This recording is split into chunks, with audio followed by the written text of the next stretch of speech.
مانگۆرتوانی سلێمانی ئەمڕۆ 8 ڕۆژە مانیان گرتو ئەمڕۆ خێمەیەکی تریشیان کردیان بە 3 خێمە هەڵدا هەر لەو جێگەی کە 8 ڕۆژە لێین و دیارە بەتەمانین بەم زووە مانگرتنەکەیان بشکێنن لەلایەکی دیکەشەوە ئەو هێرشەی کە کرایە سەر کۆرمۆر لە چەمچەماڵ ئەمریکا لەسەری هاتۆتە دەنگ و داوای لە عێراق کردووە کە بکرانیەوانە سزا بداتەمانە و چەنەواڵێکی دیکەم بۆ هێناون.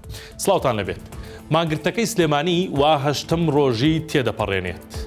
لە 2 خێمەشەوە کردیان بە 3 خێمە و جێی خۆیان قایمتر کرد. سەرما و نەخواردن خەریکە بڕستیان لێ دەبڕێت. ئەمڕۆژ 2 کەسی دیکەیان ڕەوانەی نەخۆشخانە کران. 12 مامۆستا و فەرمانبەرە مانگرتوەکە دەڵێن ورەمان بەرزە و سوورین لەسەر مانگرتن تا داواکارەکانیان جێبەجێ دەکرێت. چین و توێژەکان و هاوڵاتیانیش پەیتا سەردانیان دەکەن و دانانی خێمەی سێمیش هەر بۆ ئەوە بووە کە ئەو خەڵکەش سەربایان نەبێت و لە خێمەکەدا پشوو بدەن. پاکیزەی مانگرتو کە ڕنگ بە بەریەوە نەماوە ڕووداوێکی دیکەی ناخۆشی بەسەردا هات کە ئەویش مردنی خاڵی بوو بەڵام ئامادە نەبوو خێمەکە جێبێڵێت و بۆ پرسەکەی. ئەو مانگرتووە بەدەم گریانەوە بە 1964 وت سەرڕای ئەو کۆستە گەورەیە چونکە خاڵ باوکی دووەمە بەڵام ئامادە نیم خێوەتەکە جێبی هەڵم چونکە ئەو خەباتەی گرتوومەتە بەر بۆ خۆم نییە.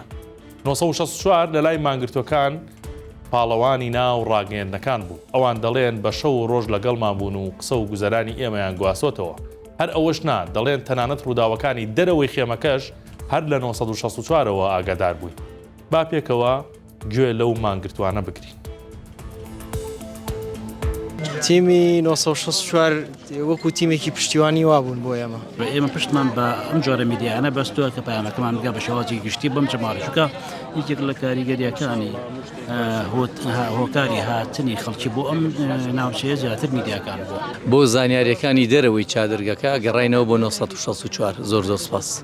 من پێم وایە ئەکرێ بڵێم شان بەشانی ئێمە بۆ شان بەشانی پشتیوانان لەگەڵمان بوو و زۆر سپاسەکەین کە توانی بە شێوەیەکی زۆر بەرفراوان ڕۆماڵی بکە و دەنگی ئێمە بگەێنێتە دنیای ناوخۆ دەرەوە. درژای ئەو ڕۆژە ئێوە بە مەعەدەلی لە لامان بوون هەندێک جار هەروام زانی ئێوەش وەکو چاودێروان کەماکەکەت پێنە بۆ هەموو دەمێ لە لامان بووی. ئەو شەوە بوو کە راپۆرتێکی نەوعیتان ئامادە کرد. ئەو راپۆرتە نەوعیە بۆ خۆی جۆرێک بوو لە مانگرتنی ئێوەش کە لەگەڵمان ئەمانەوە تا بەیانی لە کۆی 24 ساعتەکە لەگەڵمان نبوون. ئەگەر ئێوە نەبوونایە ئێمە دەنگمان نەگەشت بە هیچ شوێنێک تەنان بە ناوخۆش. 1964 19 جار پێشەنگ بۆ لە ژێر چاودێری هاوسەنگکردنی ڕووماڵەکەی شێبوون لەو ڕاگەاندانە کە هەمیشە نەگلێرە لە هەموو ناڕەزاتێک وجودتان هەبوو توانێتان دەنگی ناڕازی ئەمە تاوی هاوڵاتیان بگێنن بە ئەو شوێنێکی پێویستە. سوپاس بۆ ئامادەبوونتان و ئێوە ورێکی زۆر بەرزە دەم بێ ئێمە بە حکمی دەنگ و ناڕەزایەتی ئێماگەێنن. من زۆر سوپاسی کەناڵی 1964 کە لە ماوەی ئەم هەفتەیە بەجێی نێشتوین. سپاس بۆیەوە توانیتان لە ماوەی 7 ڕۆژی مانگرتنە ئەدای خۆتان بگەنەوە تۆڕی میدیایی 1964 سپاس بۆیەوە. دەستخۆشیەکی زۆر گەرم لە ستافی 1964ەکەم کە بە بەردەوامی بە شەو و بە ڕۆژ سات بە سات لەگەڵمانە بووە. ئەتوان بڵێم یەکەم کەناڵ بوو کە توانی شەو لەگەڵمانە هەتاوەکو بەیانی ڕۆژ بکاتەوە بووی بزانێ ئێمە لە چه ناڕەحەتیەکەین. سپاسیانەکەم کە زۆر بە بێلایانانە کاری خۆیانەکەن. دەستان خۆش بێت. تۆڕی هەواڵی 1964 سپاسیانەکەین بەڕاستی لەم حەوڕۆژەیە بە جوانی تەختەی ڕووداوەکانی ئێمەیان کردووە لە خۆپشاندان و ڕێپێوان و تان ناو خێمەکەشە بۆیە بەڕاستی دەستخۆشیتان لێکەین. هیوادارین بەردەوام بن. پێناچێت هێرشکردنە سەر کێڵگەی غازی کۆرمۆر لە چەمچەماڵ بە ئاسانی بەسەر بکەرانیدا تێپەڕێت و ئەوە تا باڵوێزخانەی ئەمریکا لە بەغدا هاتە دەنگ و داوای لە حکوومەتی عێراق کردووە لێپرسینەوە لە تاوانبارانی ئەو هێرشە بکات. باڵوێزخانەی ئەمریکا لە عێراق لە تۆڕی کۆمەڵاتی ئەکسپایامێکی بڵاو کردوێتەوە و دەڵێن هێرشی سەر کێڵگەی غازی کۆرمۆر شەرمەزار دەکەیت. پایامەکەی ئەمریکا کورتە بەڵام قوڵە و داوا لە حکوومەتی عێراق دەکەن لێپرسینەوە لە تاوانباران بکرێت و بیان دۆزنەوە. کاتژمێر 7:05 قولێکی ئێوارەی ڕۆژی شەممەی ڕابردوو با درۆنێکی بۆم ڕێژکراوە هێرشکرایە سەر کێڵگەی غازی کۆرمۆر. باش بوو زیانی گیانی و مادی نەبوو. ئەو کاتیش بەڕێوەبەرایەتی گشتی دژە تیرۆری سلێمانی ڕایگەیان درۆنەکە لە ناوچەی بەشیر و لەلایەن گروپە میلیشیاکانەوە ئاراستە کراوە.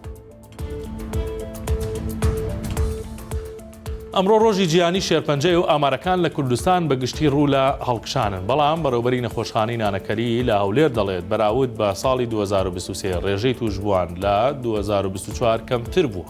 هەردی جەواد بەڕێوەبەری نەخۆشخانەی نانەکەلی بۆ شێرپەنجە و خوێن لە هەولێر لە کۆنگرەیەکی ڕۆژنامەوانی داوتی لە ساڵی 2024دا 1100 توشبوو شێرپەنجە فایلیان بۆ کراوەتەوە کە کەمتر لە 900 کەسیان خەڵکی پارێزگای هەولێر بوون و ئەوانی دیکە لە دەرەوەی پارێزگاکە بوون. ئاشکراشی کرد یەک لەسەر چواری ئەوانەی تۆمار کراون شێرپەنجەی مەمیکیان توش بووە و زۆرترینیان لەو جۆرەیە. ئەمە لە هەولێر کە نەخۆشخانەی شێرپەنجەی هەیە بەڵام لە گەرمیان ڕێژەکە بەرز بۆتەوە بەڵام نەخۆشخانەی تایبەت بە شێرپەنجە نییە توشبووانی ئەوێ بۆ پشکنین و چارەسەر دەبێت ڕێگەی سلێمانی و نەخۆشخانەی هیوا بگرنەبەر. لە سلێمانی کەسێک ویستی یاری سکوێد گەیم ئەنجام بداتەوە بەڵام ئاسایش پێیزانی و دەستگیری کرد بە تۆمەتی ئەوەی بانگەشەی بۆ ئەنجامدانی توندوتیژی کردووە و بێ مۆڵەت خەڵکی کۆکردێتەوە و پارەی وەرگرتووە. ڕۆژی 14 2025 کەسێک لە سلێمانی ڕایگەیان دەستی کردووە بە ئامادەسازی بۆ ئەنجامدانی یاریەکانی درامایی بەراوبانگی کۆری سکوێد گەیم وتیشی ناوی 456 کەسی تۆمار کردووە و هەر یەکەش بڕێک پارەیان لێوەرگیراوە کە دەگاتە 13,000 دینار. ئەو کات پامنێری 964 لەو کەسەی پرسی ئاخۆ مۆڵەتیان وەرگرتووە ئەویشوتی کارەکە پێویستی بە مۆڵەت نییە. لە چەند ڕۆژی ڕابردوودا ژمارەیەک لە بەشداربوانی یاریەکە ڕایانگەیان کە کەسەکە دیار نەماوە گروپ چاتەکانیش داخراون و هیچ سۆراغێکی نازانن. پامنێری 964 لای ئاسایشی سلێمانی پرسیاری کرد ئەوان شووتیان ئەو کەسە بە بڕیاری دادوە دەستگیر کراوە و لە لای ئەوانە بە تۆمەتی بانگەشە بۆ ئەنجامدانی توندوتیژی و بێ مۆڵەت خەڵکی کۆکردوێتەوە و پارەی لێ وەرگرتووت. ئاسایش دەڵێت ئەو کەسانەی پارەیان خوراوە دەتوانن سەردانمان بکەن و سکاڵا ئەنجام بدەن.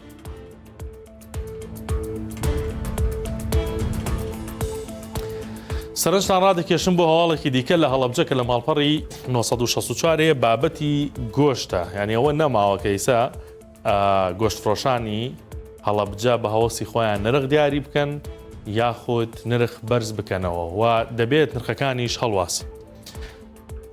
بە کەیفی خۆیان گۆشتفرۆشان ناتوانن نرخ دیاری بکەن دەبێت نرخەکانیش هەڵبواسن. سەرۆکی لیژناو بەشەکانی قایمقامێت دەڵێت بەمەبەستی ئەرزانکردنی گۆشت ئەو کارەیان کردووە. ئەو بڕیارە ڕکابەری لە نێوان قەسابەکانیش دروستەکە ئەمە قسەی لیژنەکەیە. لیژنەکە سەردانی گۆشتفرۆشەکانی کردووە سەیریان کردووە کە هەر کەسە و نرخێکی بەسەرەوەیە و ناشزانێت نرخەکان چەنە تا نەچی گۆشتەکە بکری بۆیە پیان وتون و پیان ڕاگەیاندون.